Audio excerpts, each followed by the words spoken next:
So a gross lease is a lease where you're paying a fixed amount every month, and that covers all of your costs for renting the space in the building or shopping center.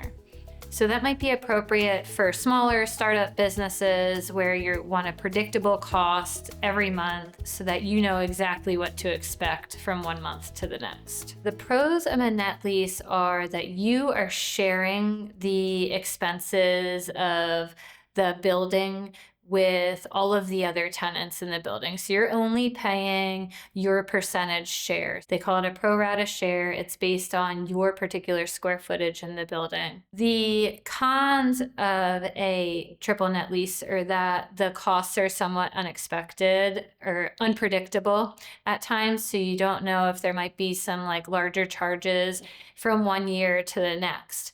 We can negotiate that a little bit by thinking about some of the larger costs and putting a cap on what their year-to-year increase can be. In Pennsylvania, things that we think about might be like snow removal or the real estate taxes or the insurance costs. A modified gross lease is kind of a compromise between a gross lease and a net lease. So most of the charges are going to be included in the base rent figure, but there are going to be a few extra things that you might be charged for. Maybe you're paying for HVAC for your premises, or you're paying for electricity, or some other particular utilities that aren't included in the base rent figure. If you are renting in a shopping center, you might be paying percentage rent, and that percentage rent is going to be based on your gross sales that you have over time.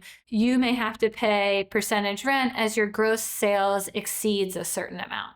Commonly, retail leases are going to be triple net leases, where you're going to be sharing expenses for, at a minimum, the parking lot and things like that, where all of the tenants are using the same spaces. You might find the same thing in a commercial office building where everyone is splitting expenses for the building, for all of the common areas in the building. However, sometimes in an office building, you might also see a gross lease where someone is paying a fixed charge month over month that includes all of the expenses. If you have questions about the different types of commercial leases, please give us a call at Hoelzle Law.